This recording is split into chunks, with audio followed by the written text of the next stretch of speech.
gonna relax my hair. Like I'm done, like my hair's ugly. Like, no, just because someone has, and a lot of people have to remember that just because someone has natural hair doesn't mean that they're woke, and just because someone has relaxed hair doesn't mean that they're not woke. So a lot of people who have natural hair, like, you don't really show your natural hair that much. So I'm trying to figure out.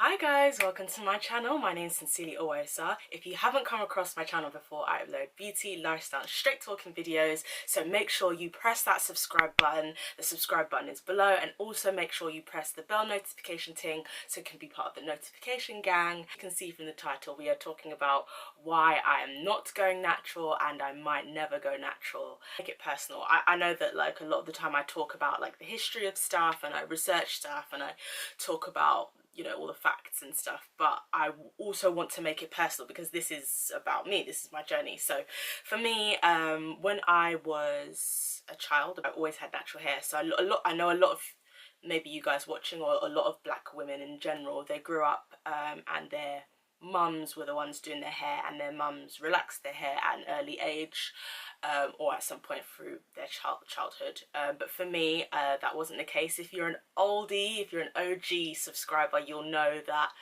you'll know some of this story anyway. So for me, we went to a very strict Nigerian church when I was younger, and that church, part of their belief system was that relaxing hair was bad, texturizing your hair was bad, wearing earrings is bad, wearing jewelry is bad, wearing makeup, trousers, short skirts, fitted dresses, fitted jackets, fitted tops, anything that would attract attention or make you look like you were just doing too much, basically. They always did my hair. My mum's very, very good at doing hair, so she would do like all these like different like cornrow styles. I wasn't allowed to have extensions. That's part of the thing as well. You're not allowed to have extensions or weave, or when I mean extensions, I mean any type of braid or twist or anything like that. So my mum was doing my hair, and sometimes she'll do thread for me. If you guys know what thread is, it's like the wrapping of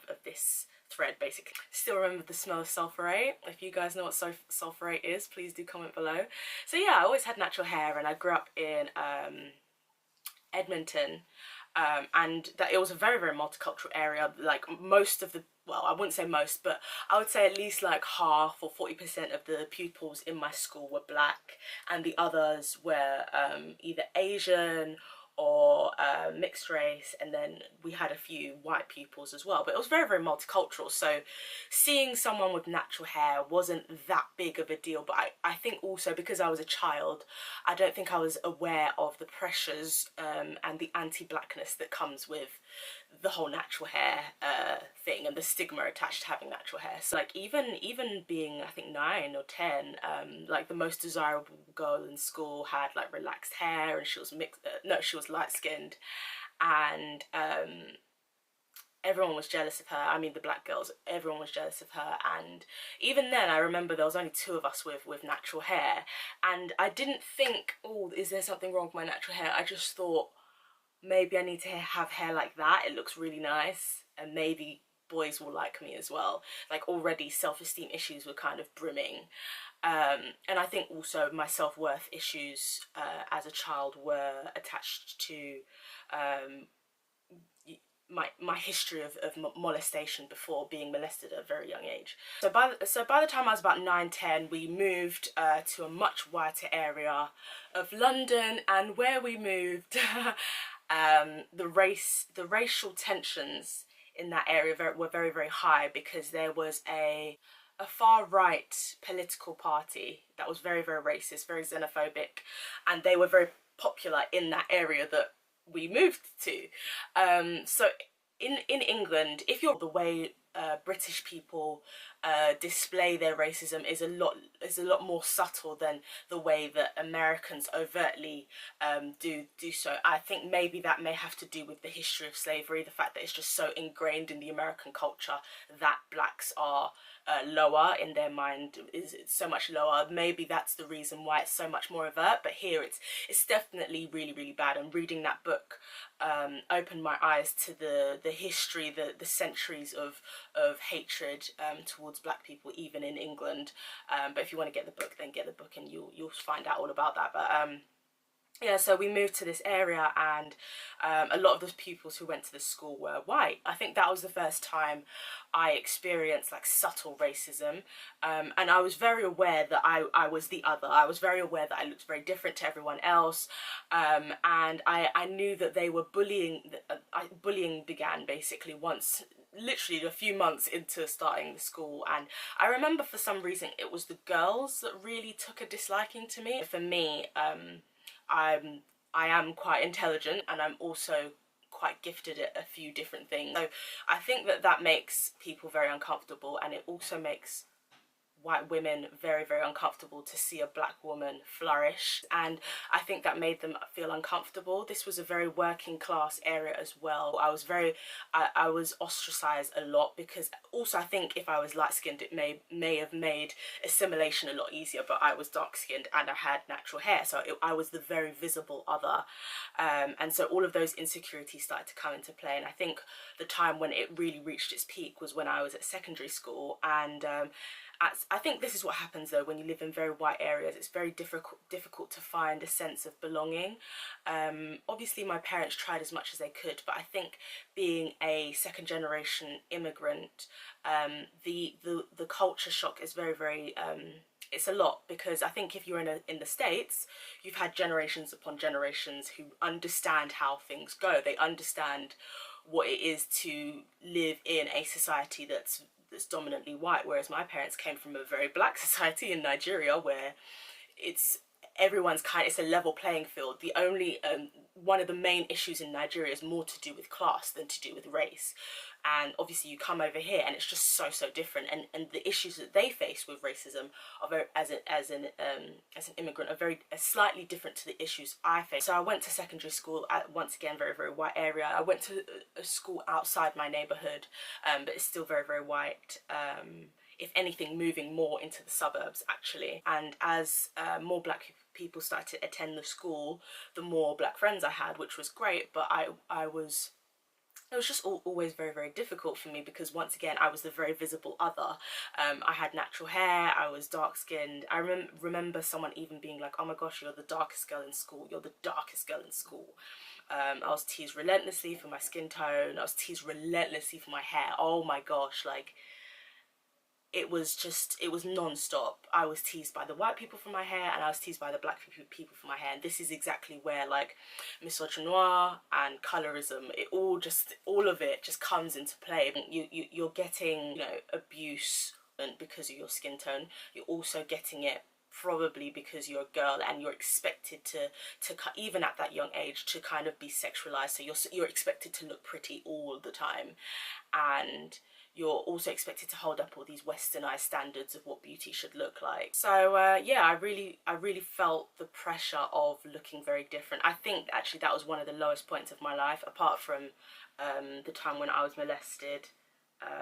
If you haven't watched the video on that whole story, I will link that below. Yeah, definitely one of the lowest points of my life in terms of confidence, in terms of like confidence as a black young woman.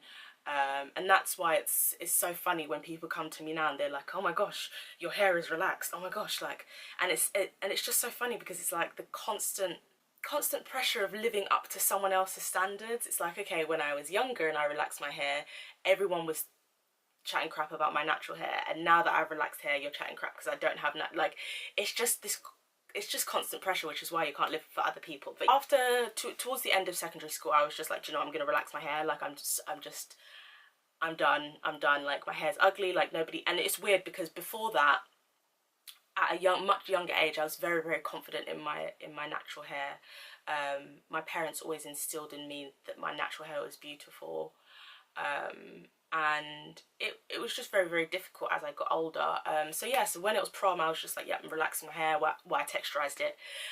My friend was a hairdresser and she texturized it for me, and I like did my makeup for prom, and it was a really great night. It was a great night, and I felt really, really beautiful. I don't think I just felt beautiful, but I don't think I felt beautiful because I had texturized hair. It probably did help, but I think it was the first time that I felt whole, I guess, in some way. I felt like put together. I felt like I looked pretty. It was just a Cinderella moment. I don't think it's any, I don't want to overthink it. It was just a Cinderella moment where it's like you went through school never wearing makeup, never really doing your hair, and like all of a sudden like you've got these curls in your hair and you've got eyelashes on and you've done your makeup and you're wearing this amazing gown. I think it was just that effect. So yeah, so since then I've just had relaxed hair, and as the natural hair movement has progressed, I've kind of had a look at myself and been like, oh, okay, like, is me having relaxed hair anti-black? Does this reveal something about myself that I don't like? And those are serious questions that I do have to ask myself. But then on the other end of the spectrum, I also have to remember that just because someone has, and a lot of people have to remember that just because someone has natural hair doesn't mean that they're woke, and just because someone has relaxed hair doesn't mean that they're not woke. Don't really appreciate people assuming that they know how I feel about my blackness simply because my hair's relaxed. For me, I relax my hair every 14 to 18 weeks. So it's not like I'm hopping to the salon every 2 months to do it. So I'm very in tune with my natural hair in the sense of I see it when it grows, I care for it, I moisturize it, I know how to look after my natural hair when there's a length to, when it's kind of grown basically, and my relaxed hair is there. I'm very I'm always trying to educate myself on how to look after my hair, you know, like making sure I use t-shirts to dry my hair, deep conditioning it once a week, I trim my hair myself. But yeah, it's going really well, it's growing and it's healthy. Obviously relaxers do have chemicals, but for me I wouldn't say I'm never gonna go natural. I don't know if I ever will. For me, I want to think about, okay, like how do I see myself? Am I relaxing my hair because I'm trying to fit a white standard? That's definitely how it was then. I'm not sure if it is, I don't think it is now, but I still have some more learning to do, but at the same time everyone else does as well. I don't also appreciate that a lot of the time I feel like being a black woman, you have to answer questions to everybody. I don't appreciate that people kind of just come. I remember doing a question about this topic on my Instagram, and someone came at me and they were like, oh, do you know how many chemicals are in relaxers?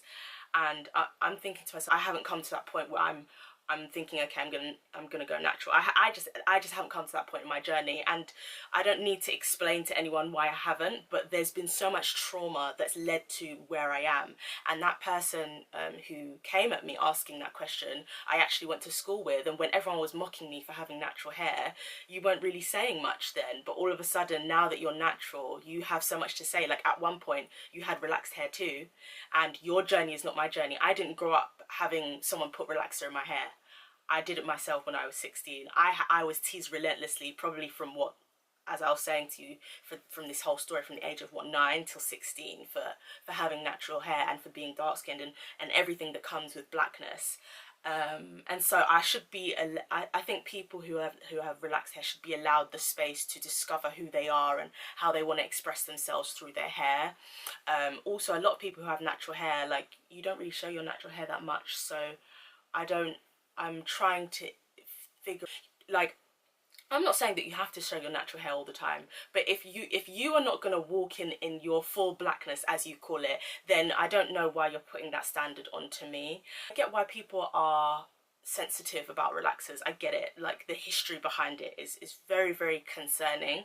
But it's like, okay, if you're going to come for me, keep that same energy for Oprah. I don't see anyone coming for Oprah for having relaxed hair, and Oprah is one of the strongest, most independent, free-thinking black women that we all know, including white people. But no one comes for her for having relaxed hair, and I think it's because she does all of these things and she is all of these things. It's just like, okay, seeing as she's performing, seeing as she's like, you know, living her truth, she can get a pass, but you can't. And it's just this ridiculous double standard. I'm walking in my truth, I'm figuring things out, I'm enjoying my hair at the moment. I enjoy it when it's at 12 weeks post relaxer and I can see like the coils and the curls, and I enjoy it when it's freshly relaxed and it's straight. Like, if you go on my Instagram, you'll see that I rock different types of hairstyles. I enjoy like wearing my like attached like afro puffs, and then I enjoy like wearing a slicked style where I can like have my straight clip-ins. Like I do so many different things that I'm happy to embrace both sides of African hair, where it can be straight and sleek and it can be curly, and I enjoy both of those things. So I think people just need to think twice about judging people for having relaxed hair. I'm very happy in my hair journey, and I'm very happy on the self-discovery path that I'm on. I can't say whether I will have natural hair in the future or if I won't. I'm like, I just need to make sure I'm doing it for the right reasons. I'm not doing it because someone's pressurizing me or because everyone says that I should or everyone's going natural. I want to do it for myself. I think as black women, we just need to respect each other's truth. Respect my truth and everything I've just told you about the trauma of my childhood, the bullying, the constant resentment against my skin tone and my hair texture. Respect that in the same way that you would respect somebody else who grew up with someone slapping relaxer on their hair without their consent, and all of it. It's the same level of respect. You're saying to a black woman, I see you, I see your journey, I respect it. I may not agree with everything, but I see what you've been through, and I'm happy that you're in a place where you're learning and you're discovering who you are. And I want to be that kind of black woman that looks at other black women that way. So I hope you've enjoyed this video. If you have comments, please do leave them below, and please do make sure you subscribe. Click that subscribe button. I will have more videos coming for you soon. If you want to subscribe, just click there, and if you want to watch my last video, click there. Thanks for watching, guys. Bye.